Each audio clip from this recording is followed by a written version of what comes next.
And then one more flick of the G-spot button opens your nice moonroof, and it just sprinkles shit water all over my shoulder. Thanks, Volvo. So the Volvo S90, an executive sedan from Sweden, perhaps probably the most random car that I'll ever do a video review on. If you're expecting Professional Asian 2, that's not for this episode. This is, I guess, half serious and half stupid, instead of being 100% stupid. So if you're the one expecting Professional Asian, just go to the next video or go to someone else's video, because this is not it. So this is the car that I took over to Orlando in the recent Journal vlog. It's 2017 Volvo S90, and I couldn't give this car back to 60 without doing a really quick video review on this car, just because of how impressive this thing was. And this car is probably the closest you'll ever get to a Tesla without having to recharge your vehicle on a daily basis. Now, I wasn't exactly an aficionado with rental cars, and I realize now that a lot of the cars that they're starting to use are actually, you know, Volvos and Mercedes, because with the added technology that they have, the safer the drivers are in, you know, renting a car, and the less likely they'll be susceptible to, you know, car accidents and things of that nature. I was so damn impressed by driving this car 3 hours straight that it was mind-blowingly how amazing this car is. The technology that this thing offers, from adaptive cruise control to the self-driving autopilot. So you press this button over here, which is your cruise control button, and you can tell when it's activated. And then if you press the button to the right, you'll see something there called Pilot Assist. Pilot Assist literally uses sensors and cameras all over the car, or maybe it's this IntelliLink thing, to tell the car when to turn. So the road is continuing to curve to the right, and I'm absolutely handless on the steering wheel right now. Of course, the system will want to kick in and tell you to keep hands on the wheel, just as a precaution to make sure that you're not completely dilly-dallying and, you know, texting or eating a cheeseburger, putting makeup on, jerking off. Technology like this kind of gives hope to the future. Not that I condone this kind of act of driving under the influence. If technology like this becomes more standard in the future, maybe there'll be less deaths and accidents on the road.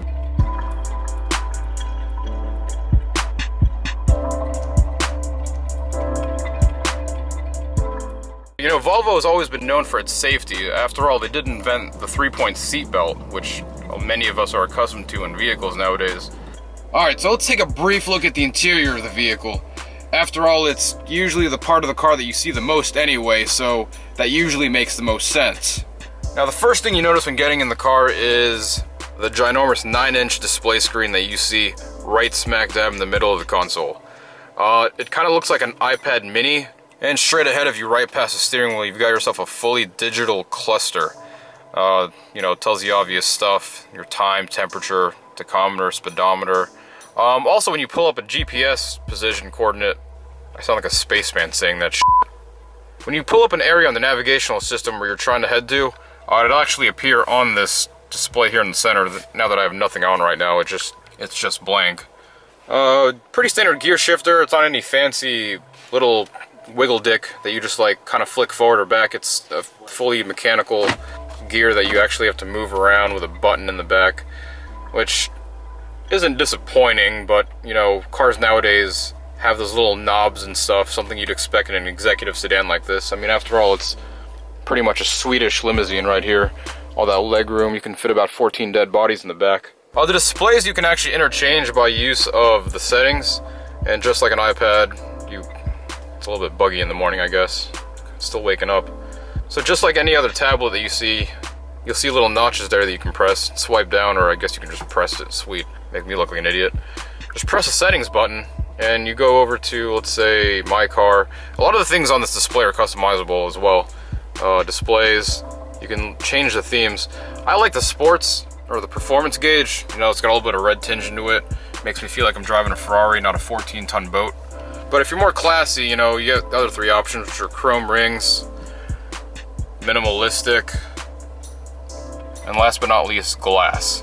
And for anyone that's blind, you can also change the display to bright if you want to be, you know, Tesla-fied. Now say if you're on a trip and you're taking the family with you, but you kind of wanted to not take the family with you because you wanted a convertible, no worries here, because this S90 actually has a ginormous freaking moonroof. And just when you think it's about to finish closing, it still continues to open and it takes forever. Holy shit, I could have had lunch right there. And then one more flick of the G-spot button opens your nice moonroof and it just sprinkles shit water all over my shoulder. Thanks, Volvo. And it gives you a really nice open air scenery to whatever's on top of you. Be it a beautiful scenery, some trees, perhaps a bird taking a shit on your shoulder. I don't know if any cars do this nowadays, but I wish the entire thing would actually open, which would be cool.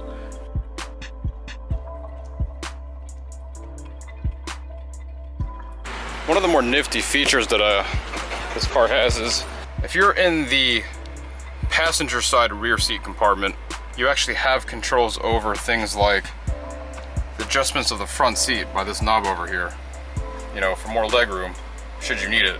Of course, this kind of screws the person up front, because if there is someone up there, then you can just totally with their day. Other functionalities would be the window controls, obviously. The person on the right has more privileges than the person on the left because you have full control over the... You can notice on the rear driver side of the passenger compartment, there's only one button there for window control. And then of course you do have the lock and unlock button. Both windows functions, and then you have control over the sunroof. See, this would kind of piss me off because as a driver, I don't always like the sunroof open. I mean, I'm sure there's a way to lock it. I think that button right there, I think that locks all the controls here in the back. So if you do have a kid or some immature asshole, you can go ahead and block the controls. Backseat compartment just over the transmission tunnel. Unfortunately, this one's useless because it is a front-wheel drive only model. You got yourself a little power port here, 12-volt power port, and 2 little USB connectors. I feel like there should be 3 since this car is an executive sedan and there most likely could be 5 people riding around in the car. But if you do have 4, you can roll the bitch down and store absolutely nothing in there. And in the center console here, they have a perfect cutout specifically made for your McDonald's hash browns for the morning. And that's about it for this video. If you did like the content, I know it was pretty short and pretty brief, but that's as fast as I can go over with this car. I'm not exactly Soup Kyle. I can't churn out a 35-minute video on the same car. I just pretty much go over the things that stand out to me. If you did like the video, again, please subscribe, like, leave a comment, any questions. I'll do my best to help answer them. Although you do have Google to help you with that shit, so I don't know why you'd ask me in the first place. But leave a comment anyway. I'd like to answer. I try to reply to anyone. Follow me on Instagram, Twitter, Xbox One, PlayStation, every whatever platform. It's usually at sithlordsoup. If you are looking for a literally out here sticker that you did see on the bumper, visit my shop channel right here. It's on the screen. literallyouthere.bigcartel.com.